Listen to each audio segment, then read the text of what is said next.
Hello दोस्तों, आप लोग कैसे हैं। उम्मीद करती हूँ आप लोग अच्छे होंगे और अपनी पढ़ाई अच्छे से कर रहे होंगे। आप सभी का आपके अपने चैनल रिद्धिका हिंदी एकेडमी में स्वागत है, वंदन है, अभिनंदन है। दोस्तों, आप सभी को बताना चाहूँगी कि इस चैनल पे तैयारी करते हैं हिंदी विषय की उच्च स्तरीय प्रतियोगी परीक्षाओं की assistant professor, net JRF, TGT, PGT, KVS, NBS, all Hindi exams की। दोस्तों, उसी के अंतर्गत हम केवीएस के लिए जो है कि प्रीवियस ईयर पेपर लगा रहे थे। उसके अंतर्गत दोस्तों हमने 1 से लेकर 90 नंबर का प्रश्न को कर लिए थे। ठीक है, 91 नंबर के प्रश्न हम आज करेंगे।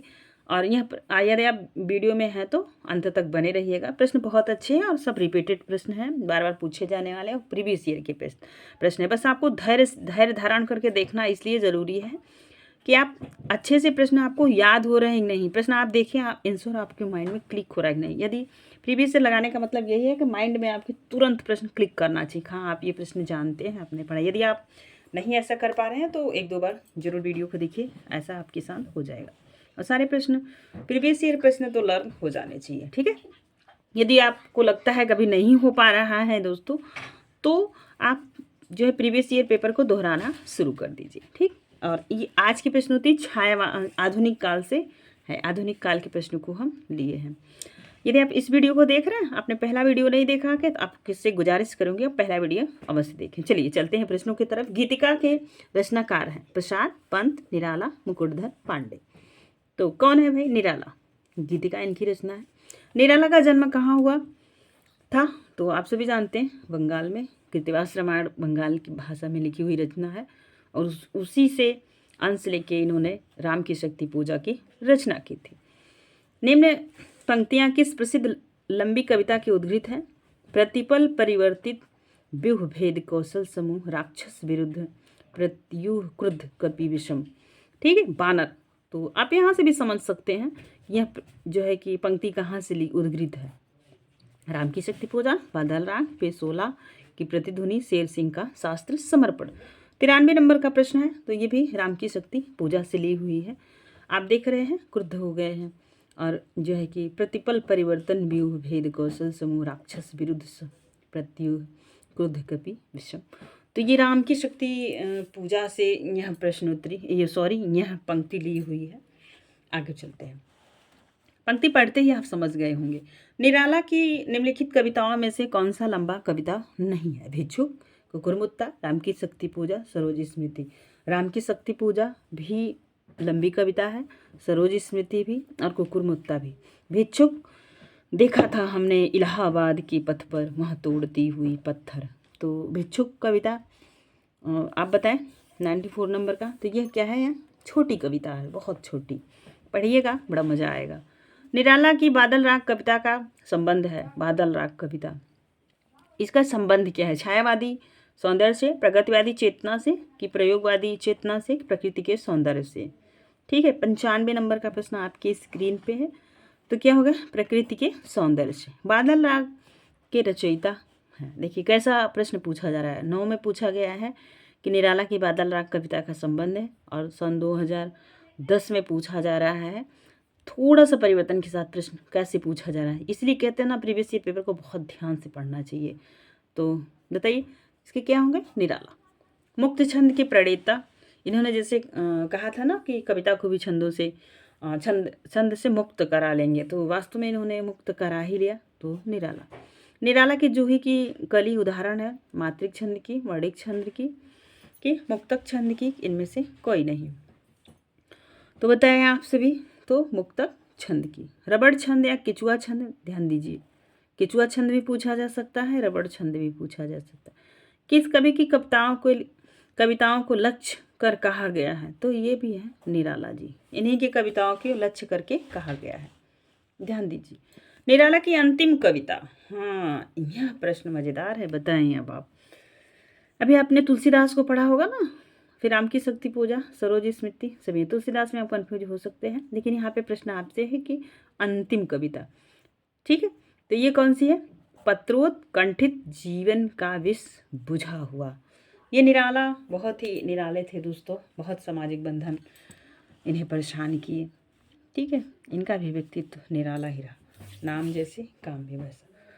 प्रिय स्वतंत्र रहो अमृत मंत्र नव पंक्ति वाली कविता का संबंध है। तो ये भी किनसे है? इन्हीं से है। ठीक है, ध्यान दीजिए। तो सॉरी, इनसे नहीं है, भवानी प्रसाद मिश्र की यह पंक्ति है दोस्तों। ठीक है, चलिए आगे चलते हैं। आगे हम लेंगे 102 नंबर का प्रश्न। निम्नलिखित में से निराला की व्यंग्य परक कविता कौन सी है? तो कुकुरमुत्ता 102 नंबर का प्रश्न है। तो ये क्या है? व्यंग्य परक रचना है। छायावाद को स्थूल के प्रति सूक्ष्म का विद्रोह किसने कहा? तो नगेंद्र जी ने। बहुत बार रिपीट होने वाला प्रश्न है। छायावाद शब्द का प्रयोग सबसे पहले किया था मुकुटधर पांडे। ठीक है, आगे चले। आधुनिक काल के तीसरे उत्थान की प्रमुख साहित्य प्रवृत्ति है। ये दिल्ली वाले पीजीटी में पूछा हुआ प्रश्न है। तो क्या है? छायावाद, सॉरी, ए नंबर प्रगतिवाद, बी छायावाद, सी हालावाद, डी प्रयोगवाद। तो प्रवृत्ति कौन सी है? उत्थान की, तीसरे उत्थान की। ध्यान देंगे, प्रश्न आपको खूब अच्छे से समझ आ जाएगा। 105 नंबर का प्रश्न, सॉरी ध्यान दीजिए, ये 105 नंबर का प्रश्न हम देख रहे थे। इसका क्या आंसर होगा? प्रगतिवाद, छायावाद, हालावाद, प्रयोगवाद। ठीक, बताएं। तो छायावाद। हिंदी साहित्य में मार्क्सवादी चेतना की अभिव्यक्ति किस काव्यधारा देखने को मिलती है? ठीक है, हिंदी साहित्य में मार्क्सवादी चेतना की अभिव्यक्ति जिस काव्यधारा देखने को मिलती है उस धारा को क्या कहते हैं? प्रगतिवाद, प्रयोगवाद, जनवाद और कविता। 106 नंबर का प्रश्न है आपकी स्क्रीन पे। ठीक है, तो कहते हैं प्रगतिवाद। प्रगतिवाद काव्य सृष्टि है दार्शनिक, वर्ग चेतना प्रधान, वैयक्तिक, यथार्थ स्थितिवादी। तो आप सभी को पता है। तो क्या है? वर्ग चेतना। इसमें जगाया है कवियों ने लोगों को, जनता को। देखिए, द्वंद्वात्मक भौतिक विकासवाद किस काव्यधारा का आधार है? ये भी कहाँ का है? तो प्रगतिवाद का। देखिए आगे प्रश्न देखिए। प्रगतिशील लेखक संघ के प्रथम अधिवेशन की अध्यक्षता की थी? तो प्रेमचंद जी ने। ठीक है, आगे चलिए। लखनऊ में आयोजित प्रगतिशील लेखक संघ के प्रथम अधिवेशन की अध्यक्षता की थी? तो कौन किया था? मुंशी प्रेमचंद। तो ये भी प्रश्न कई बार रिपीट हुआ है। प्रगतिशील लेखक संघ की स्थापना कब की गई थी? तो 1936 ईस्वी में। 36-35 करके कन्फ्यूजन करने का प्रयास करते हैं परीक्षक। यदि आप ध्यान देंगे ना, बार बार प्रैक्टिस करेंगे तो ऐसा कुछ भी नहीं होगा। ध्यान दीजिए। 112 नंबर का प्रश्न है। लखनऊ में आयोजित 1936 के प्रगतिशील लेखक संघ के ऐतिहासिक आयोजन के अध्यक्ष थे? प्रेमचंद, जयशंकर, सूर्यकांत त्रिपाठी, निराला, मुल्कराज आनंद। तो कौन थे भाई जो लखनऊ में हुआ था? मुंशी प्रेमचंद। प्रगतिशील लेखक संघ की स्थापना लंदन में किसके प्रयत्न से हुई थी? ये भी प्रश्न घूम फिर के आता है। मुल्कराज आनंद, सज्जाद शहीद। प्रगतिवाद के जन्म में किसका योगदान है? छायावादी, रोमानियत एवं पलायनवादी प्रवृत्ति, प्रगतिशील लेखक संघ की स्थापना, मार्क्सवादी प्रभाव, उपयुक्त सभी। तो ठीक है, सभी की। प्रगतिवाद के अंतर्गत कौन सा विचार अमान्य है? यथार्थवाद, रूपवाद, समाजवाद, पदार्थवाद। तो 115 नंबर का प्रश्न है। यहाँ पे रूपवाद क्या है? अमान्य है। बाकी ये भी था, ये भी था, ये भी था। ठीक है, यथार्थवाद, पदार्थवाद, समाजवाद था। वैद्यनाथ मिश्र किसका वास्तविक नाम है? तो 116 नंबर का प्रश्न है नागार्जुन का। ढक्कन, मिसिर, बाबा, बहुत सारे नाम हैं इनके। नागार्जुन किस वर्ग के कवि हैं? छायावादी, प्रगतिवादी, प्रयोगवादी, द्विवेदी युगल। 117 नंबर का प्रश्न है प्रगतिवादी। नागार्जुन किस काव्यधारा के कवि हैं? ध्यान दीजिए, तो बताइए। प्रगतिवाद, प्रयोगवाद और कविता, समकालीन कविता। लगभग सेम करके ऑप्शन रखे हुए हैं। ठीक है, तो किसके हैं? प्रगतिवाद के। निम्नलिखित में से, ध्यान दीजिए, निम्नलिखित में से किस लेखक को ज्ञानपीठ पुरस्कार नहीं मिला है? ये प्रश्न है। ठीक, यहाँ पे मिला लगाएंगे तो गड़बड़ आप हो सकते हैं। नहीं मिला है तो नरेश मेहता, दिनकर, नागार्जुन, निर्मल वर्मा। किसको नहीं मिला है? तो नागार्जुन को क्या नहीं मिला है? ज्ञानपीठ पुरस्कार। इनको भी मिला है, इनको भी मिला है, इनको भी मिला है। मतलब नरेश मेहता को मिला है, दिनकर जी को मिला है, निर्मल वर्मा को मिला। आगे चलें, नेक्स्ट प्रश्न। प्रगतिवादी समीक्षक हैं रामविलास शर्मा, रामचंद्र शुक्ल, गुलाब राय, श्याम सुंदर दास। तो कौन है भाई? 120 नंबर का प्रश्न है, और कौन है? तो रामविलास शर्मा। ये प्रगतिवाद के। अगर आपसे जो है कि आदिकाल के लिए पूछा जाए तो आप आचार्य रामचंद्र शुक्ल लगा सकते हैं, ठीक है, यदि आपको नहीं आ रहा है तो ध्यान दीजिए। प्रगतिवादी कवि जयशंकर प्रसाद, मुक्तिबोध, केदारनाथ अग्रवाल, हरिवंश राय बच्चन। तो आप सभी जान पा रहे होंगे कौन है। 121 नंबर का प्रश्न, तो बताइए। केदारनाथ अग्रवाल। फूल नहीं रंग बोलते हैं कि रचनाकार हैं केदारनाथ अग्रवाल, नागार्जुन, त्रिलोचन, नरेश मेहता। तो कौन है? केदारनाथ अग्रवाल, ठीक है। चलिए आगे चलते हैं नेक्स्ट प्रश्न पे। इनमें से कौन सी रचना केदारनाथ अग्रवाल की नहीं? युग की गंगा है, नींद के बादल ये भी है, आंख का आईना, युगधारा। अब आप बताएं 123 नंबर का प्रश्न कौन सा नहीं है पूछा जाए तो आंख का झरना। अबे सुन बे गुलाब भूल मत गई, अबे सुन बे गुलाब भूल मत गर पाई खुशबू रंगो। आपका पंक्तियां का संबंध है कहाँ से? प्रगतिवाद कविता से, प्रयोगवादी कविता से, समानांतर कविता से, में से कोई नहीं। पंक्ति तो निराला जी की है, ठीक है। अब आप बताएं 124 नंबर का प्रश्न है, तो कौन है? प्रगतिवाद कविता से। प्रगतिवाद का प्रमुख कवि नहीं है नागार्जुन, दिनकर, मुक्तिबोध, अज्ञे। तो सारे कवियों को आपने पढ़ लिया होगा। अब आप बता पाएंगे कि कौन सा कवि नहीं है। अब काफ़ी रिपीटेड प्रश्न है, सन 2000 में भी आया है और 2000, ठीक है, ध्यान दीजिए, 4 में भी आया हुआ है। तो ये प्रश्न बताएंगे आप। अज्ञे किसके कवि हैं? प्रयोग कौन किया है? ध्यान दीजिए, आगे चलते हैं। निम्नलिखित में से किस लंबी कविता के रचयिता मुक्तिबोध है? तो अंधेरे में इनकी लंबी कविता है, ठीक है। असाध्य वीणा अज्ञे की है।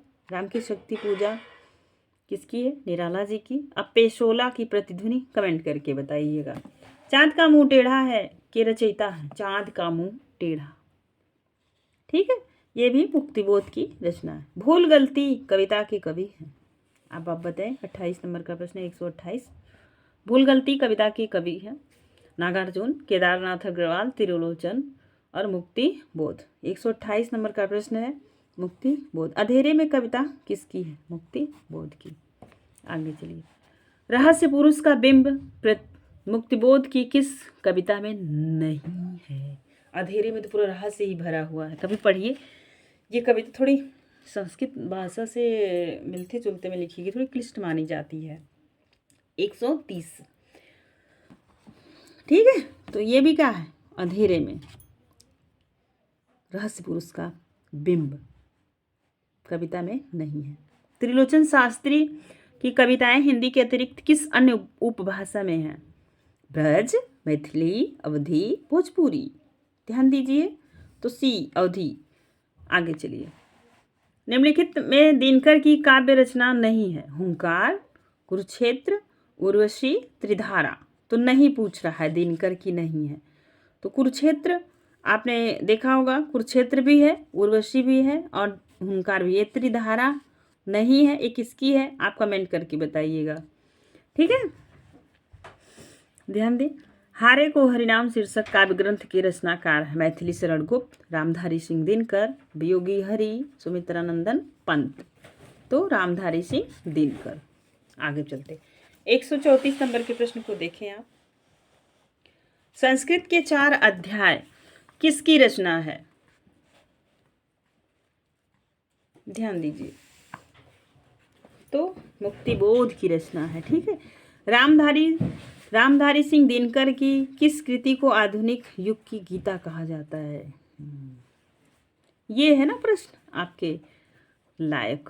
कुरुक्षेत्र को क्या कहा जाता है? आधुनिक युग का गीता। 2003 में पूछा हुआ प्रश्न पीजीटी में। दोराह समय के रथ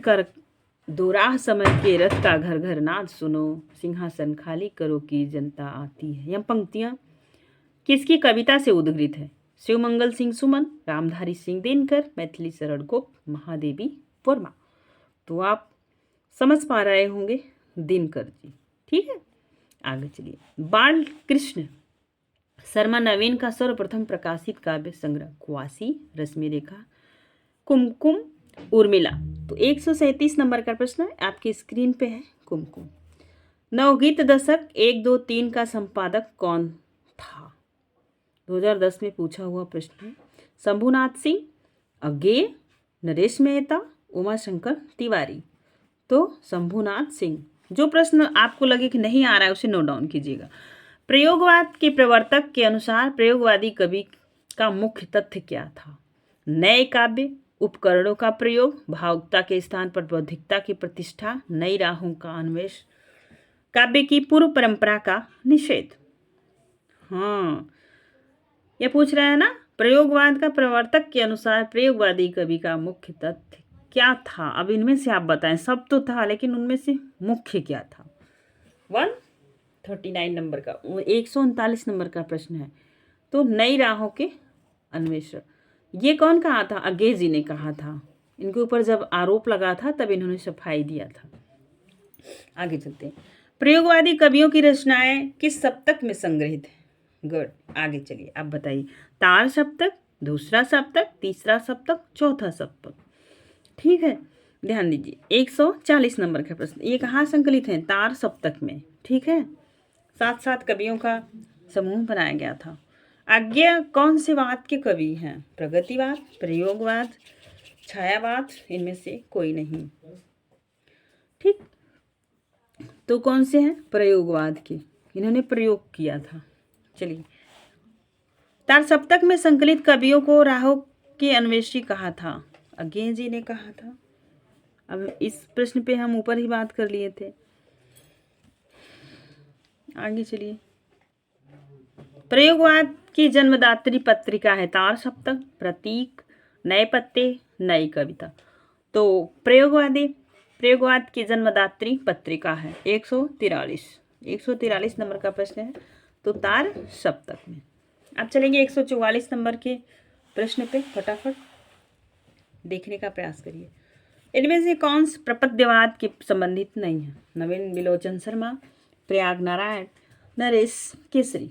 तो ध्यान दीजिए, कौन नहीं है तो आप देखते ही समझ पाए होंगे। ठीक है, ध्यान दीजिए। तो प्रयाग नारायण तिवारी। नकेनवाद इसी को कहा जाता है ना, प्रपद्यवाद का दूसरा नाम है नकेनवाद। ठीक, आगे चलिए। निम्नलिखित में से तार सप्तक में कौन कवि शामिल नहीं था? प्रभाकर माछवे, नेमी चंद, भारत भूषण अग्रवाल, रामधारी सिंह दिनकर। तो समझ पा रहे होंगे कौन शामिल नहीं था। डी, रामधारी सिंह दिनकर। निम्नलिखित में से कौन सा कवि दूसरा सप्तक में सम्मिलित नहीं था? दूसरा सप्तक, सप्तक को जरूर याद करके रखिएगा, यहाँ से हर बार प्रश्न पूछे जाते हैं।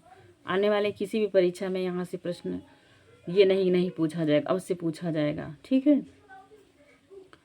तो डी, मुक्तिबोध दूसरे सप्तक में नहीं थे, याद रखना है, नहीं, ऊपर भी नहीं शब्द पूछा गया था। सन 1951 में प्रकाशित दूसरा सप्तक में कौन सी कवियत्री शामिल थी? अब देखिए, कीर्ति जी भी हैं और सुमन राजे, शकुंतला माथुर और अमृता भारती। कौन नहीं थी बताएं, ध्यान दें। तो यही शकुंतला माथुर नहीं थी। ठीक है, ध्यान दीजिए। 148, केदारनाथ सिंह किस सप्तक के संकलित कवि हैं? तो पहला सप्तक नहीं होता है, ध्यान दीजिएगा। तार सप्तक होगा, फिर दूसरा सप्तक होगा, फिर तीसरा सप्तक होगा, फिर चौथा सप्तक। अब कहीं प्रथम तार सप्तक दिया है तो उसे आप नहीं करिएगा। ठीक है, 148 कौन नहीं है भाई? तीसरा ताप सप्तक कवि हैं, पूछा जा रहा है केदारनाथ, काके की, ये भी है, केदारनाथ भी हैं, कीर्ति जी भी हैं और एक ट्रिक है, ट्रिक के माध्यम से आप लर्न कीजिएगा। अगर ट्रिक आपको चाहिए तो हमें बताइएगा, हम आपको दे देंगे। चलिए आगे चलते हैं, हम कमेंट बॉक्स में पिन कर देंगे। चौथा सप्तक में संकलित कवित्री हैं, आप ध्यान दीजिए। शकुंतला माथुर, सुमन राजे, मणिका मोहिनी, कीर्ति चौधरी। ध्यान दें। अब इसमें कौन से संकलित कवित्री हैं चौथे सप्तक में? तो ये सुमन, सुमन चौथे में हो गई। ठीक, आगे चलिए। तार सप्तक में कौन सा कवि सम्मिलित नहीं है? तार सप्तक पूछ रहे हैं। तार सप्तक का एक सूत्र है, अगर मन प्रभु। ठीक है, अज्ञेय, गिरिजा कुमार माथुर, रामविलास शर्मा, नेमीचंद जैन, प्रभाकर माछवे, भारत भूषण अग्रवाल। ध्यान दीजिए। तो कौन नहीं है? 150, तो रघुवीर सहाय। तार सप्तक का प्रकाशन 1943। देखिए पूछा गया ना, तार सप्तक का संबंध किस काव्य धारा से है? ध्यान दीजिए। तो प्रयोगवाद से। इनमें से दूसरा सप्तक में संकलित कवि हैं रघुवीर सहाय, केदारनाथ सिंह, सर्वेश्वर दयाल सक्सेना, नेमीचंद जैन। कौन संकलित है? ध्यान दीजिए आप लोग फटाफट। रघुवीर सहाय। आत्महत्या के विरुद्ध कविता संकलन की कवि सर्वेश्वर दयाल सक्सेना, धर्मवीर भारती, रघुवीर सहाय, मुक्ति बोध। कौन है तो बताएं। 154 नंबर का प्रश्न है, रघुवीर सहाय।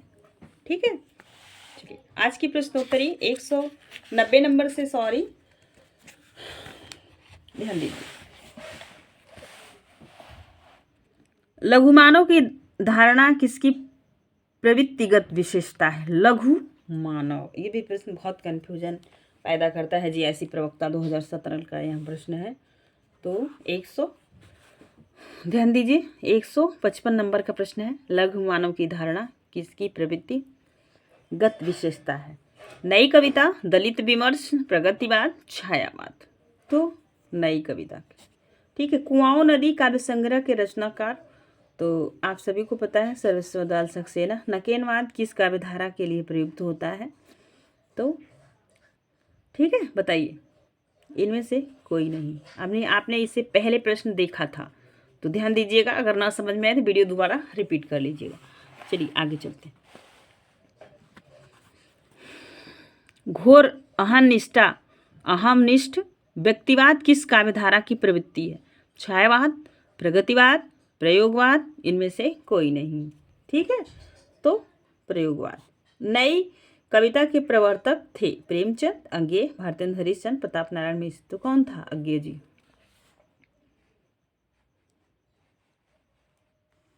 नई कविता पत्रिका का प्रकाशन आरंभ हुआ था। कब आरंभ हुआ था बताएं? 1953, 1954, 1955, 1956। कब आरंभ हुआ? तो 1954 में। यह प्रश्न आपसे पूछा जा सकता है, पूछा गया प्रश्न है 2009 का। तो दोस्तों इस प्रैक्टिस सेट में कुल रहे 160 प्रश्न, जो हमने 2 वीडियो में कवर कर लिए। तो आज की रही ये प्रैक्टिस सेट। वीडियो आपको कैसे लगे, प्रश्न कैसे लगे? प्रश्न तो अच्छे हैं, सारे आए हुए हैं। तो यदि आपको किसी अन्य टॉपिक पे वीडियो चाहिए तो कमेंट के माध्यम से बताइएगा, और अपनी पढ़ाई ऐसे जारी रखिए। दोस्तों निरंतर प्रयास करना चाहिए हर व्यक्ति को, विद्यार्थी को तो बहुत ज़्यादा। तो दोस्तों बस आज के लिए बस इतना ही, फिर मिलेंगे नेक्स्ट वीडियो में। Thank you so much.